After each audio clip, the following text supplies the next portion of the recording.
what I can tell you for a fact that this is not the first time Ghana has experienced. As a matter of fact, the first time Ghana experienced legislative rule was during the reign of Queen Victoria between 1837 and 1901.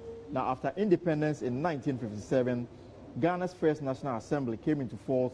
And that assembly lasted between 1957 and 1960. Now, after independence, the country had 98 members to constitute the National Assembly. The CPP of Dr. Kwame Nkrumah, the first president of the Republic of Ghana, had 66 seats in that particular National Assembly. The Northern People's Party had 14. The National Liberation Movement had 13. The Togoland Congress Party had 2. The Federation of Youth Organization had 1. And then the Muslim Association Party had 1. And an independent candidate, we had also just 1 person. So that formed the nucleus of the first National Assembly that existed between 1957 and 1960 after Ghana attained independence from British rule. Now, fast forward to the 4th Republican Parliament and the NDC in 1992 when John Rawlings won that particular election. At that time, there was no convention for parliamentary and presidential election to held on that same day. Now, on your screen, you can see the clerks at table walking in. So very soon, the clerk of parliament is also part of it. So these are the people who serve on the table of parliament. They keep records.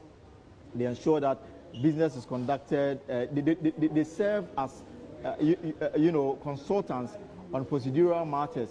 So the clerk is the one you are seeing on your left on your screen, Mr. Ayimadu, and these are the clerks at table. They assist. They serve as people whose knowledge are always sought when there are issues regarding the standing orders and issues of procedure on the floor of Parliament. So once they are in the chamber, what is happening is that the program is officially underway. The clerk will preside because we don't have a speaker. We can listen to the clerk of Parliament as a signal for the opening prayer. Almighty God, we humbly beseech thee to look with favor upon this Parliament of the Republic of Ghana. Grant that it may perform its high duty as in thy sight.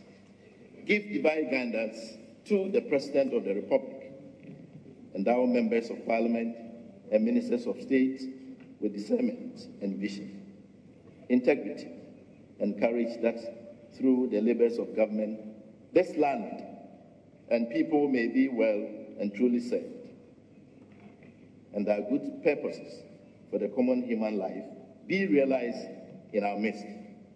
O God, grant us a vision of our country, fair as it might be, a country of righteousness, where none shall wrong his neighbor, a country of plenty, where evil and poverty shall be done away with, a country of brotherhood, where all success shall be founded on service, and honor shall be given to the deserving, a country of peace, where government shall rest on the will of the people and the love for the common good.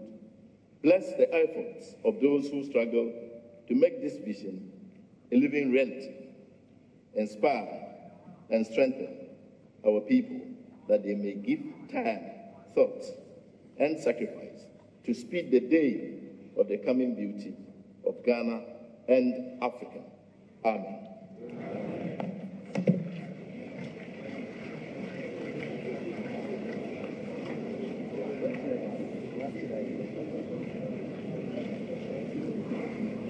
Honorable members-elect, I, Emmanuel Enyimedu, Clerk to Parliament, pursuant to Standing Order 8.3, acting as the chairman of the first sitting of Parliament, accordingly invite you to this August sitting today, Saturday, the 7th day of January, 2017, at 5 minutes after midnight, for the purpose of electing the Speaker, Deputy Speakers, and administration of oaths.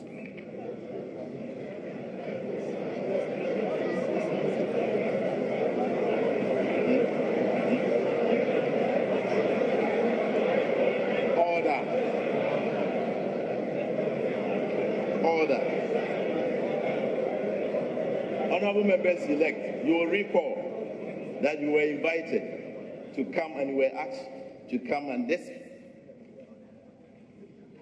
program is to begin at 5 minutes after 12. Order. Honorable members-elect, it is my honor to inform you that I have received from the Electoral Commission the rate of elections for the December 2016 presidential and parliamentary elections, and I shall proceed to read the communication. Addressed to the Clerk, Parliament House, Accra. Yes, sir.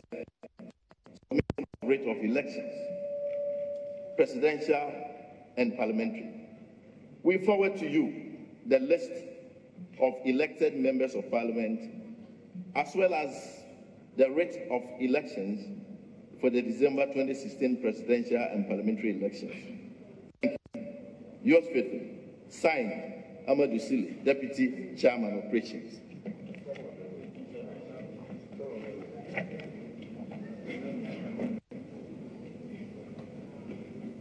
Honorable members-elect, by this communication, the rate is hereby tabled. Honorable members-elect, in accordance with Order 8.2 of the Standing Orders, I am satisfied that quorum is present in this House to enable me proceed to conduct the election of the Speaker. In doing so, I would like to draw your attention to Article 95(1) of the 1992 Constitution, which requires that a Speaker of Parliament be elected by members of Parliament from among persons who are members of Parliament or qualified to be elected as members of Parliament. May I also refer you to Standing Order 8.4, which states as follows: no person shall be proposed as Speaker unless that person has given his consent to be nominated. It is also important to draw your attention to Standing Order 8.5 of the House, and I quote, a member addressing himself to the clerk shall propose such person to the House as its Speaker and shall move that such person do take the chair of this House as Speaker, which motion must be seconded without debate. I now invite nominations.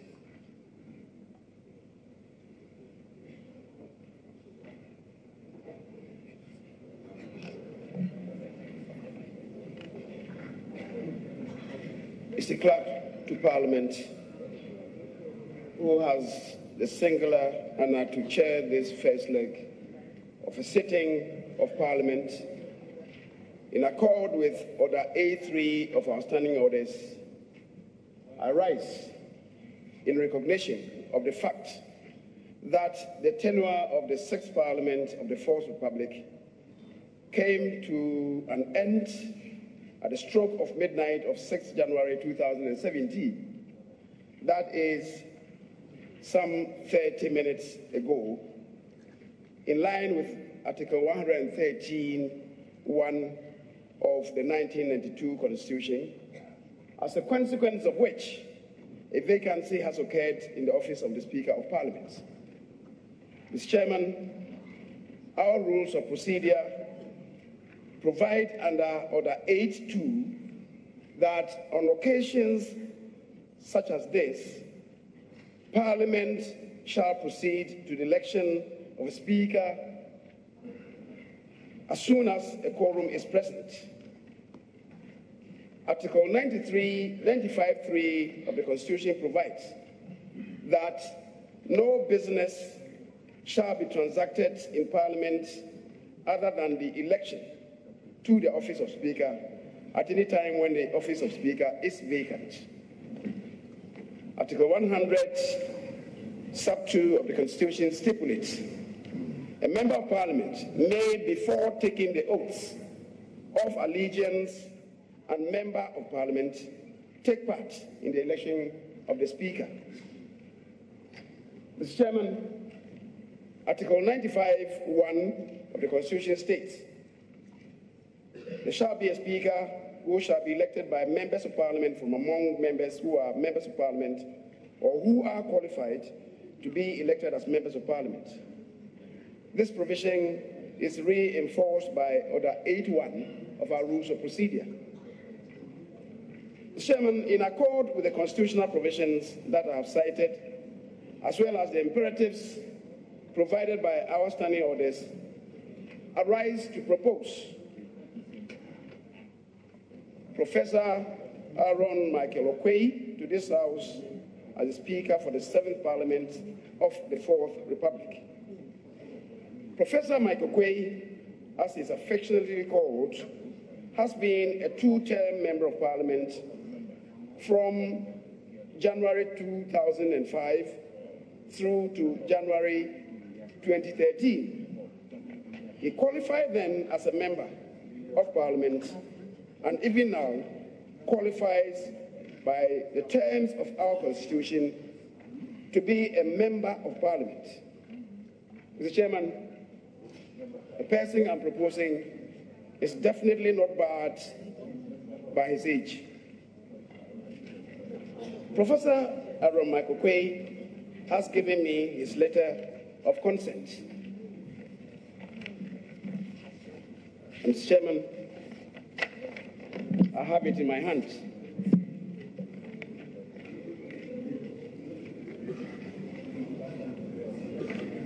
Mr. Chairman, the letter of consent reads, nomination for election as the Right Honourable Speaker of the 7th Parliament of the 4th Republic.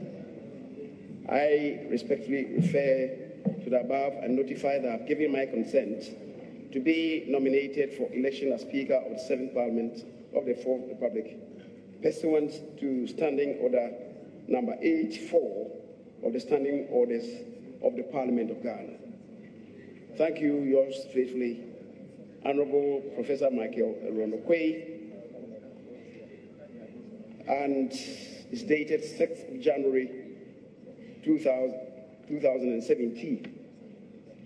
Mr. Chairman, I will table it at the appropriate time. I move that Professor Aaron Michael Oquaye do take the chair of this House as Speaker in accord with Standing Order 85. Mr. Chairman, it is important at this juncture to dig a bit into the personality profile of the person that I'm proposing to the House.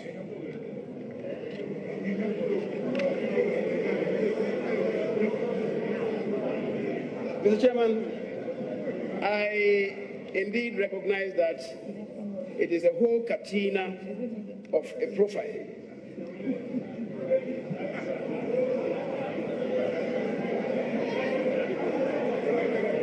For which reason, Mr. Speaker, I would just raise the highlights. Professor Michael Oquaye was born on the 4th of April, 1944.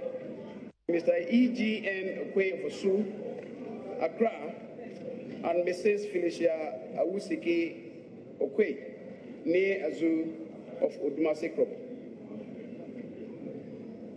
Chairman, he attended the Catholic and Presbyterian schools before proceeding to Presec, Odumase Krop for his O-level and Apam Secondary School for his A-level.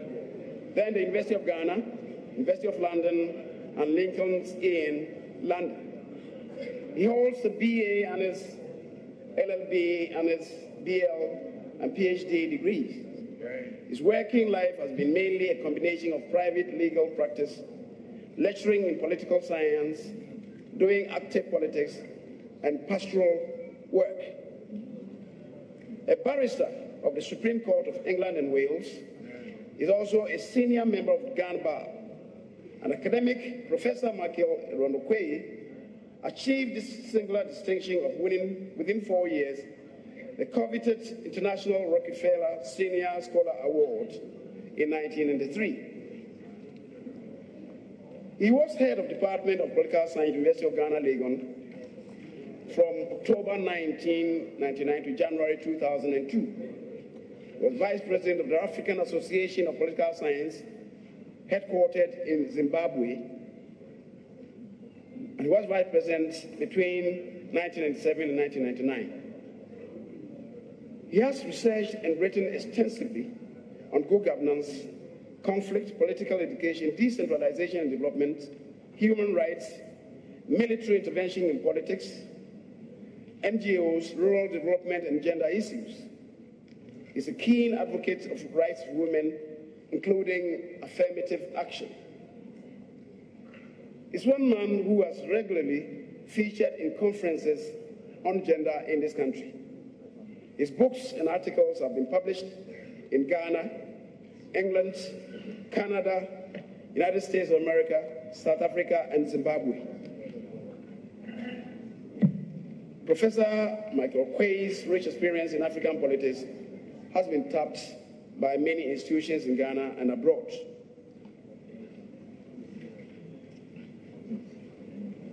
He is an acclaimed diplomat, legislator, and politician. He served as Ghana's High Commissioner to India in 2002 to 2004. He was a Member of Parliament for Dom Kwabena between 2005 and 2013, Minister responsible for Energy 2005-2006, Communications Minister 2006-2007, Second Deputy Speaker of the Parliament Ghana 2009-2013.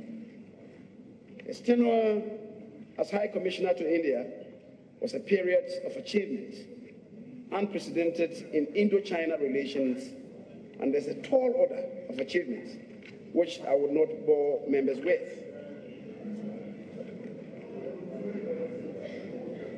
Mr. Speaker, Mr. Chairman, the Parliament of Ghana currently needs a new chamber and allied facilities.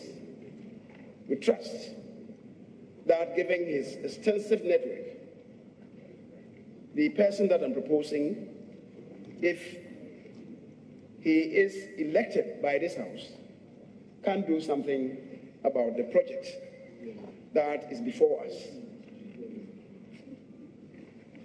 Speaker, Mr. Chairman,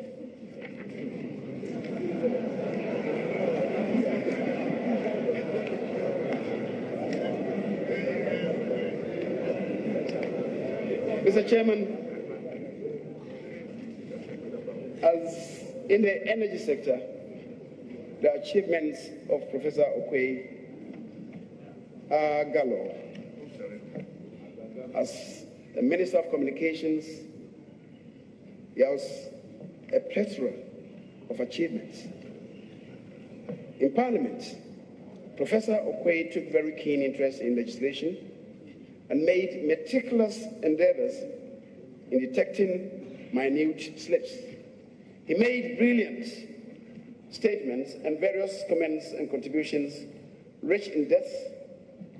Committees he served on included the Committee on Members holding the Office of Prophet, the Standing Orders Committee, Committee on Defense and Interior, Committee on Local Government, and Committee on Communication.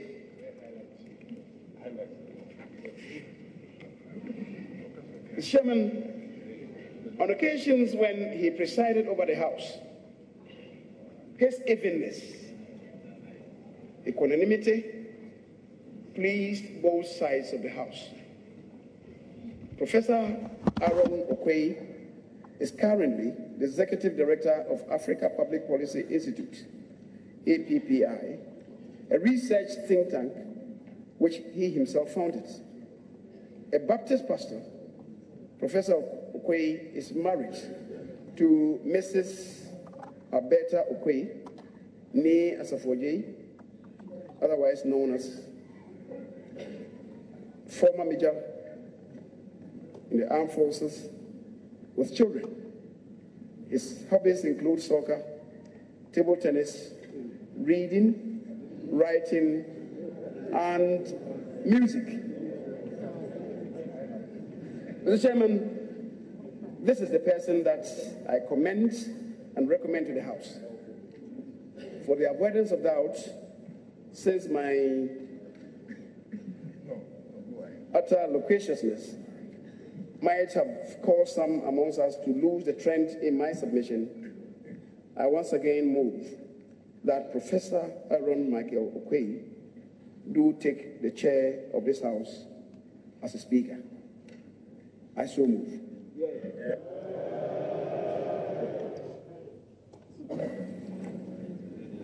Chairman of this House, I beg to second the motion that Professor Aaron Michael Oquaye do take the chair of this House as Speaker, and in doing so, to recognize that he's known to this House as former Member of Parliament, a distinguished academic, a writer, Reverend, I'm told, your second Deputy Speaker to this House, and contributed in enriching debate in this House. We trust that his presence here will deepen the deliberative, oversight, and legislative function of this august House. We trust that he will have the energy to do that. I beg to second the motion.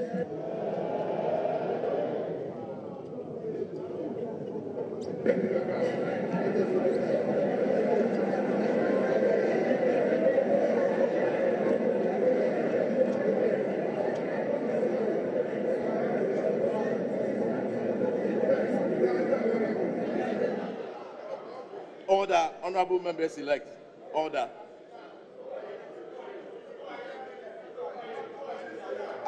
Order. Are there any other nominations? Are there any other nominations?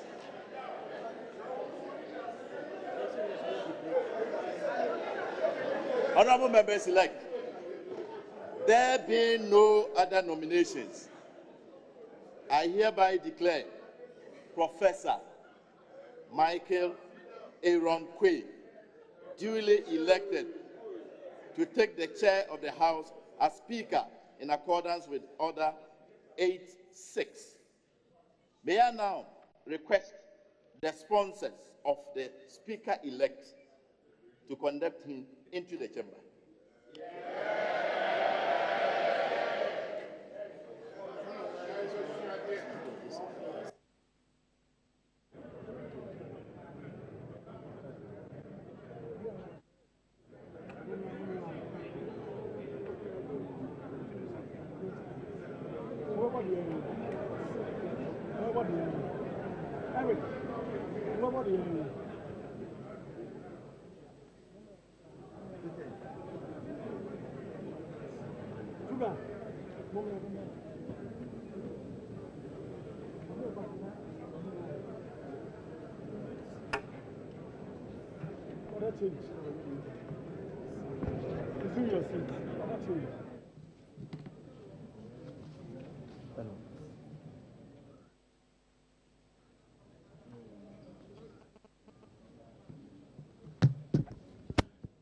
And so now the Speaker-elect.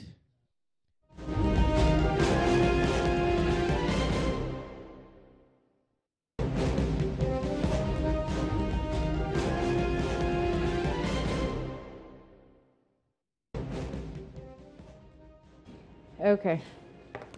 So that is what's happening in Parliament at the moment. We've just seen the soon-to-be majority leader, Oquaye Mensah Bonsu, there give us a long list of what is supposed to be the profile of the incoming Speaker of Parliament. Of course, what was the word he used again? Katina. It's a Katina of CV, yes, of Professor Michael Oquaye. And as you can see, it is a fully packed Parliament, and everybody is waiting for the Speaker to assume his seat and perhaps to start working. Do we need any more approval at this point? No, because he's been alone. There's no other nomination. That is why he's deemed to be duly elected. Right. But if there had been another nomination, then they would have been voting. I think the parties, the political parties in this sphere has learned a lot of lessons and there had been consensus.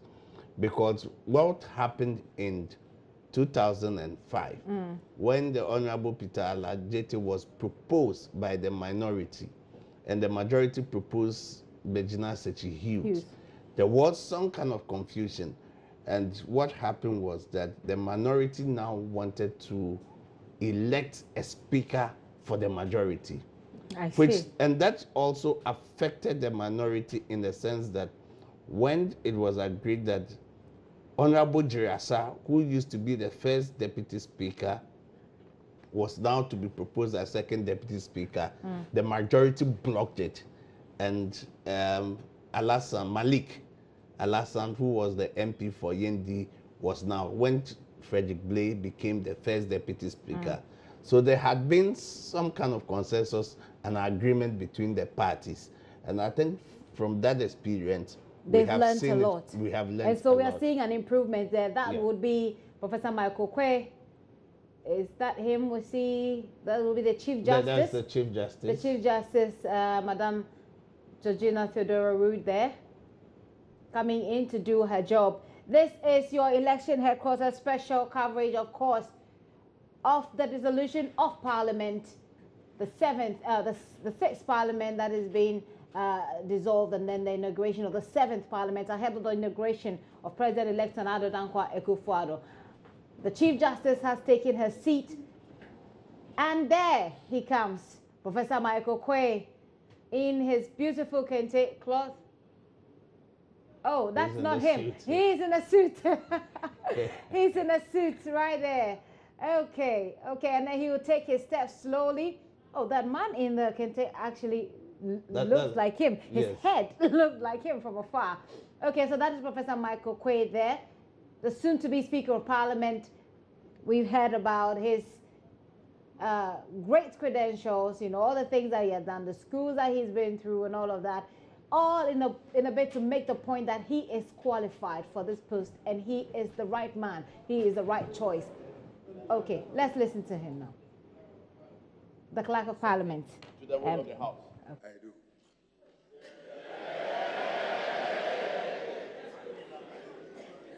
Congratulations, Mr. Speaker-elect. May I now respectfully invite Her Ladyship, the Chief Justice, to administer the oath of allegiance and the Speaker's oath.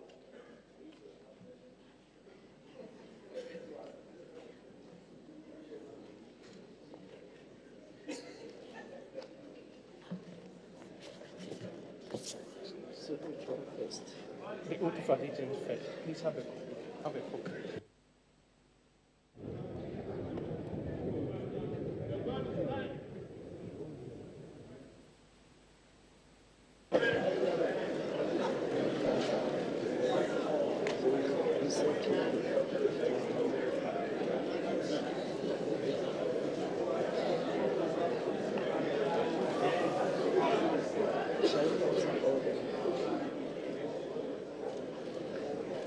I, Aaron Michael Oquaye, do in the name of the Almighty God swear. Do in the name of the Almighty God swear. That I will bear true faith. That I will bear true faith. And allegiance. And allegiance. To the Republic of Ghana. To the Republic of Ghana. As by law established. As by law established. That I will uphold. That I will uphold. The sovereignty. The sovereignty. And integrity of Ghana. And integrity of Ghana. And that I will preserve. And that I will preserve. Protect. Protect. And defend the Constitution of the Republic of Ghana. The Constitution of the Republic of Ghana. And defend. And defend.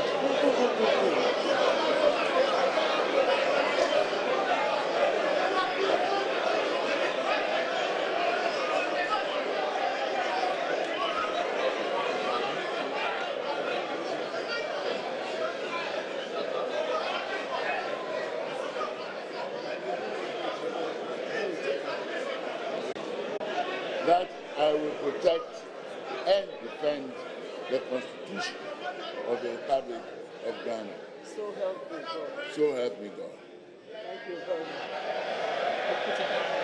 Speaker's oath.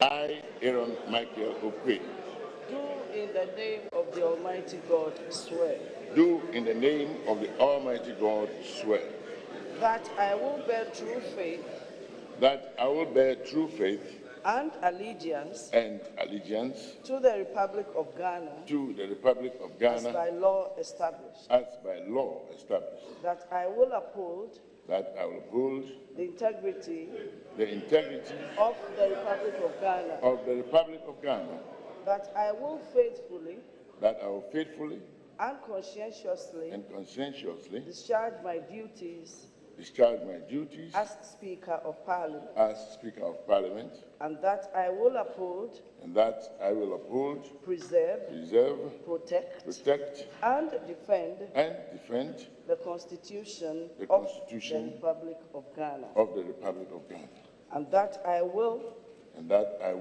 do right to all manner of persons in accordance with the Constitution of Ghana and the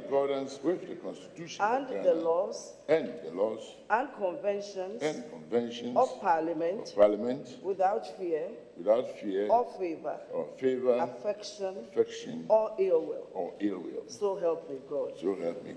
Thank you very much.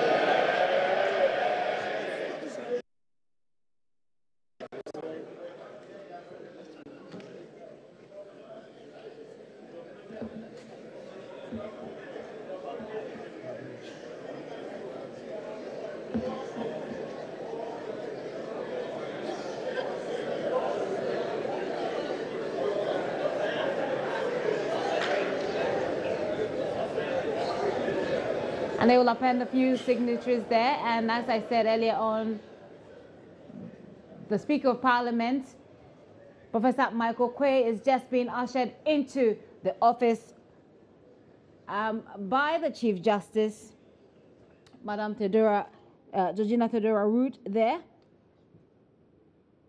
And he will append his signatures, and the whole of Parliament is anticipating. As we heard, Professor Michael Oquaye was born on the 4th of April, 1944.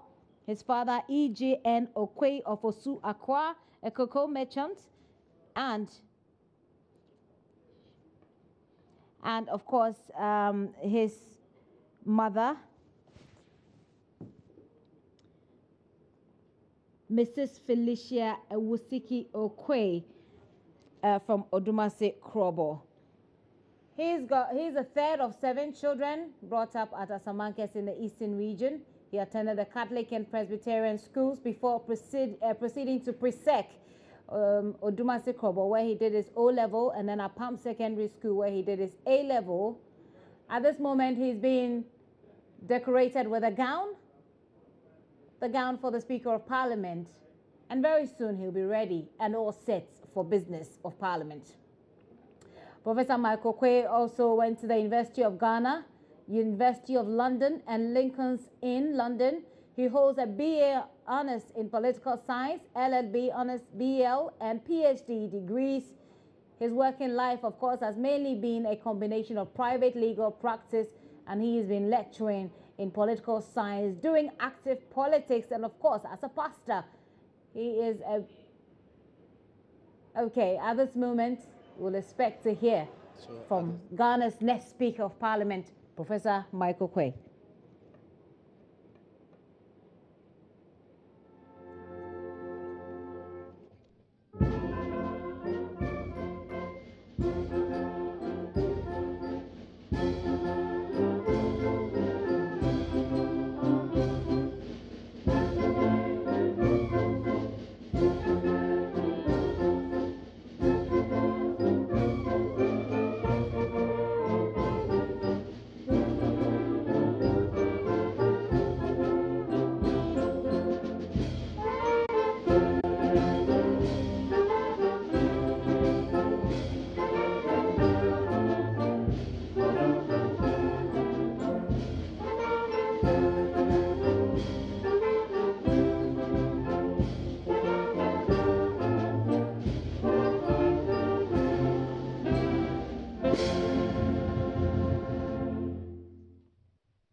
And so now we have a new speaker.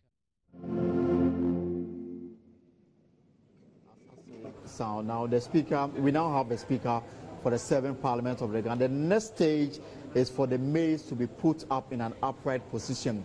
What it means is that the House now is in a formalized sitting. Business is now in place. So as you can see, the Marshal of Parliament is now putting the maize in an upright position, signaling the formal sitting of Parliament of the Republic of Ghana, presided over by the Speaker, Professor Aaron Mike Oquaye. Right Honorable Speaker, Professor Aaron Mike Oquaye. So the House now with the maize in an upright position tells you that we now have a formalized sitting of Parliament and the House is now in full session.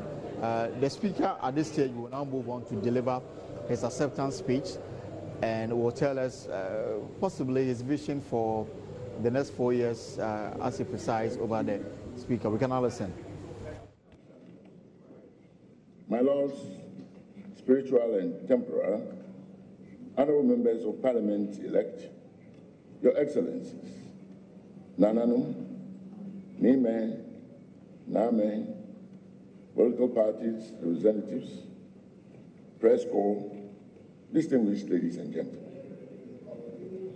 In the first place, I thank the Almighty God for the great favor He has reposed in me. I thank the entire leadership of my party, including the President-elect, the Vice President-elect, and the MPs, as well as the entire membership of this House for their support. I also have to thank the Clerk of Parliament for guiding the House up to this time. His priceless guidance will be valued in the future. I must thank my wife for her support in all my various activities, even up to this moment. It's a great honor to be nominated and elected as Speaker of this honorable House.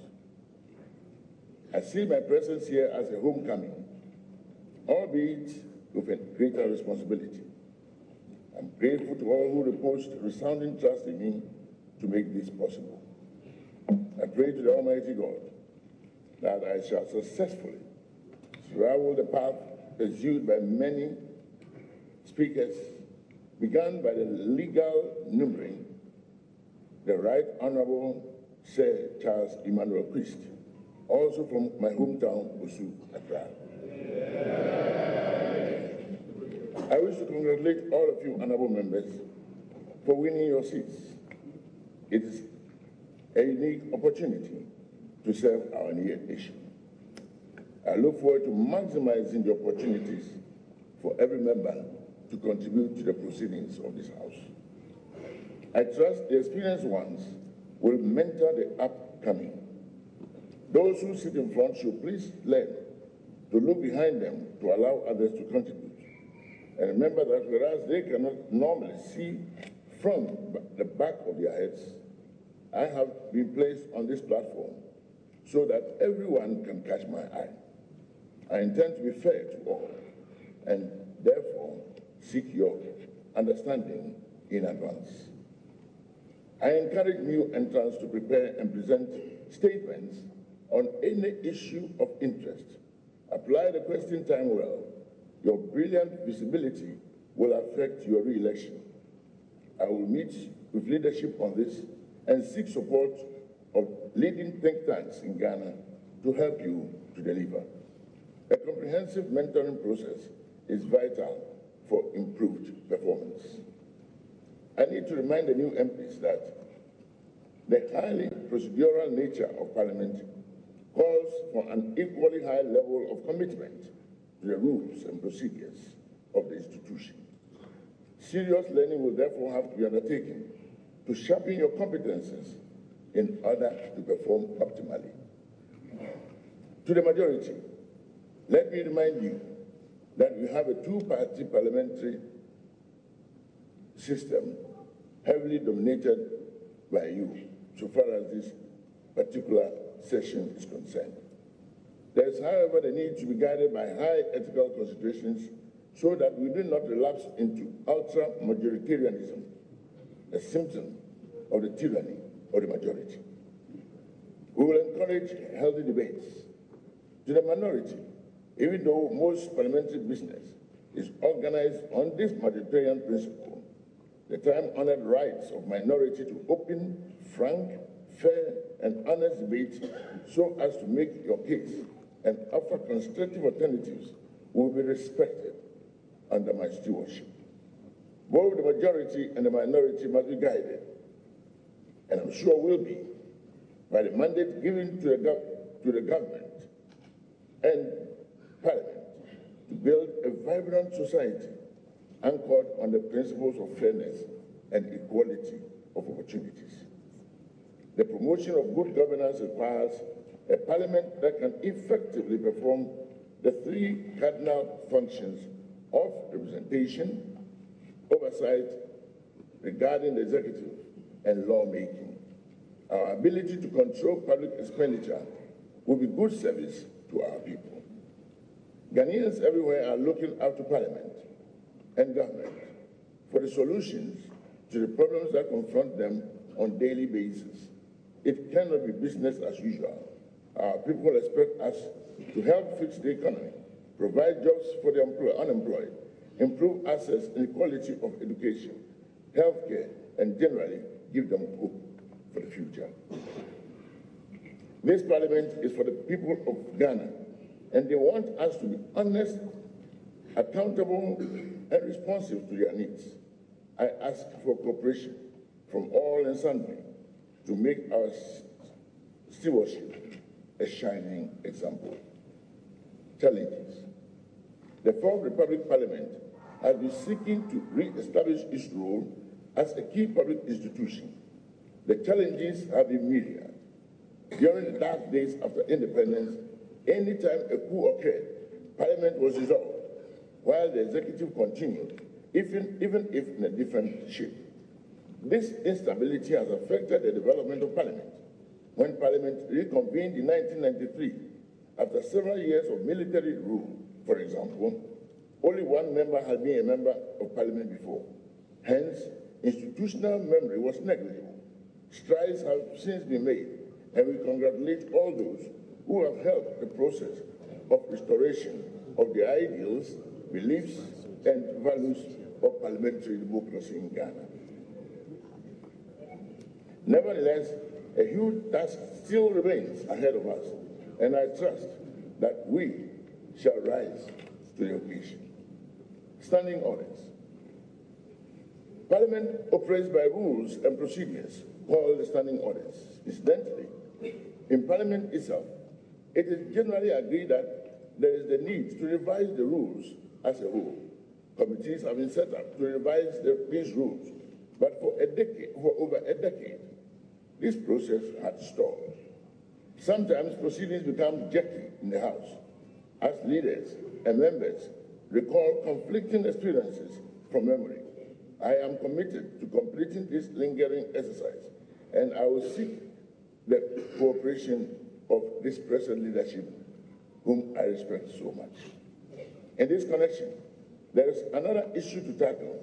Rulings of speakers in the past will be captured to serve as guidance and precedents for smooth operation of the House in the future. The Indian example is thoroughly published together as rulings from the chair. I will make copies of the full series available to leadership so that we should have Ghanaian precedents well recorded for posterity. This is how institutions grow, scientifically, systematically, and with responsibility.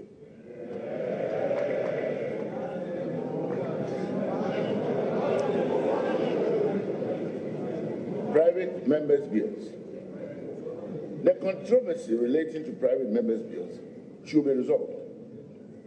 It is tragic that currently it appears to us that members of Parliament cannot initiate legislation independent of the executive. We are all aware of Article 108 of the Constitution. It provides that once a bill has financial implications, it can only be introduced by the executive. The narrow view of financial implications must end. This narrow view has taken the position that every bill has financial implications, including the paper on which it is printed, and the clerks who work on it, who are also paid by government. Hence, only governments can initiate legislation. This should change. We learned the practice from the UK Parliament. The principle was that the Commons will not give to the King or the Queen monies that the Crown had not asked for. But over the years, even the very British and in their Parliament have developed means of allowing private members to introduce legislation.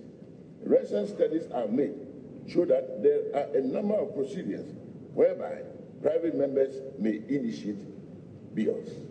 Certainly, the executive cannot sit aside while members alone pass laws which impose obligations which the executive cannot meet. We shall broaden our horizons in the law-making process to benefit our people. If a private member's bill seeks to make a law that will tighten the stranglehold on corruption, how can that per se be a charge on public purse? How will a law that protects our women, children, and persons with disability per se be a charge on public funds? I do not see how laws which protect our environment, improve upon our tax collection, be inimical to the public purse. Indeed, if Parliament should introduce a law which will enhance the collection of revenue by the revenue authorities, we shall be contributing to the public purse, not be a liability regarding same. The introduction of private members' bills will release the best of the innermost capabilities of honorable members, broaden the horizons of the members, and gain the respect of the Ghanaian populace. Honorable members, I challenge you respectfully to help improve our laws on elections. We have a lot to learn from others, including Kenya, who learned the hard way after brutal post-election civil war. To sanitize the system, they enacted the Electoral Offences Act. You only have to read it and be inspired. We should copy this and improve upon it. Let me give you a few examples.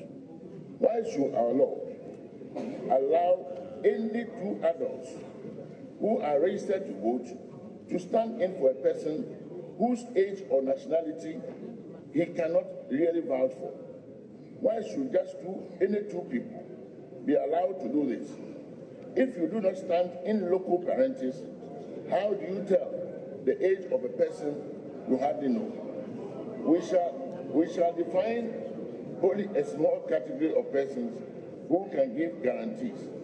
These should swear to an affidavit verifying the truth and be jailed for 5 years or so if caught with a falsehood. These are matters that will bring sanity into the electoral system, no matter which political parties are the players.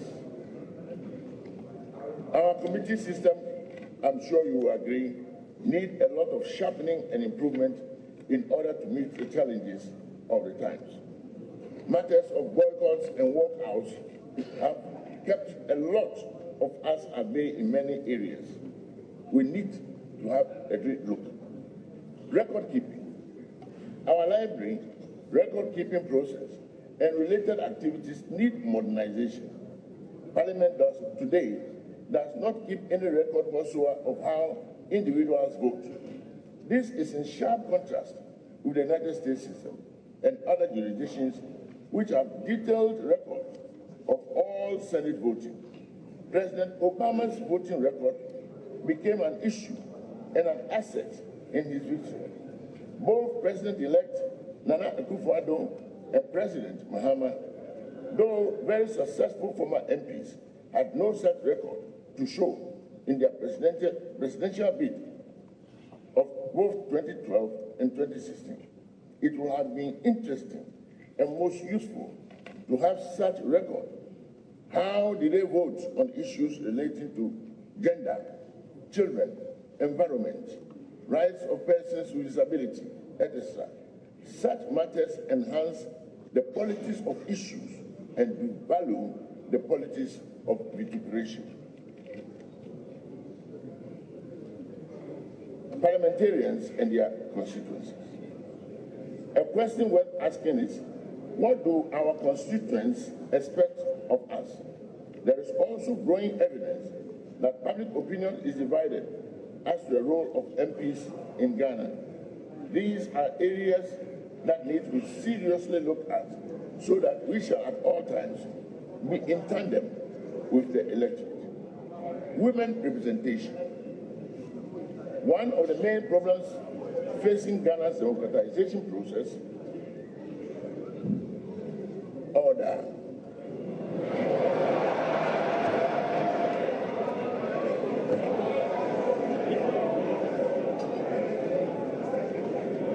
women representation.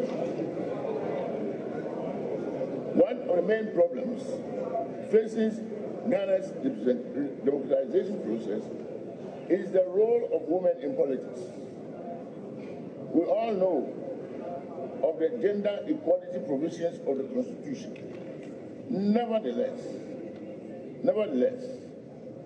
distinguished members of Parliament, a very disturbing aspect of Ghana's parliamentary democracy is the abysmal low representation of women in Parliament. There is a compelling need for comprehensive study of the factors which militate against the effective representation of women in Parliament. An affirmative action law could be the only way of using the law as an instrument of social engineering and mischief correction to ensure equality. Honorable members, our democratic development is not impressive in certain ways, and in particular this way at all. The Interparliamentary Union, or the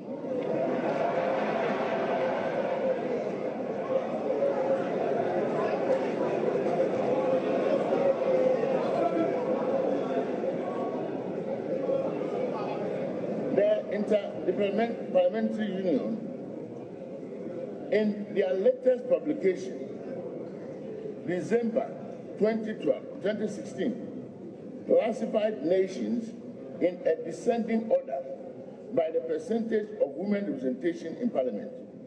Out of 193 nations, Ghana was number 150. And this is very sad. Rwanda was first, Bolivia second, Cuba third, Iceland fourth, Nicaragua fifth, Sweden sixth, UK, Germany, Switzerland all follow. Order. Algeria, Tunisia, Zimbabwe, Sudan, Lesotho.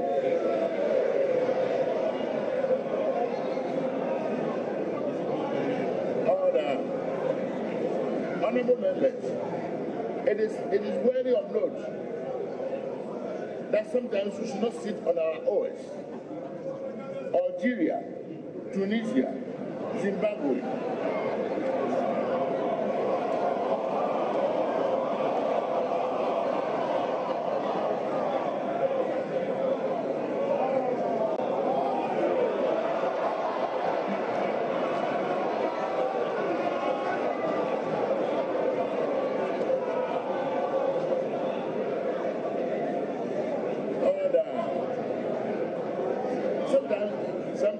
It's very, very important to do some very serious self-examination and know where we really stand in the development of democracy in the global area. Algeria.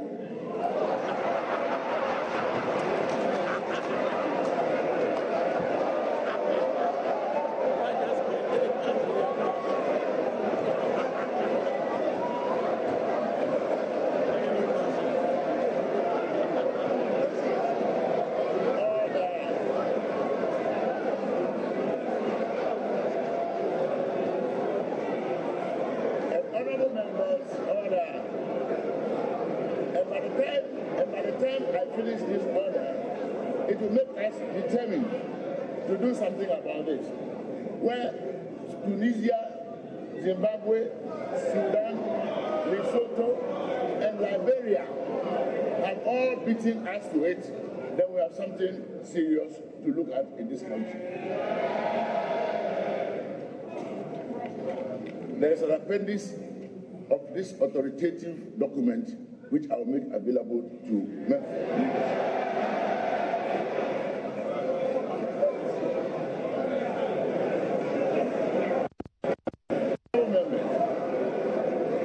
In conclusion, I will say, I will ensure that the rights of honorable members are seriously protected, and that your privileges are maintained to the whole. But also, to whom much is given, much is expected. And will expect members of this honorable house to come to a time when this house will be generally as full as this when we are conducting the business of this house. For which matter, I will seek your cooperation, distinguished honorable members of Parliament. I thank you once again for the high trust you have dutifully reposed in me. I know that with God on our side, this session will be something to write home about. I thank you for your cooperation. So that was the Speaker of the 7th Parliament of the Republic of Ghana, Professor Aaron Mike Oquaye, delivering his acceptance speech. Now, he is pledged to sharpen the responsibility of individual members as they build a record for their future political career. He also will ensure that the legislators are aware they are being critically watched. He also highlighted the issues that will make MPs respond to specific issues, and so many of them.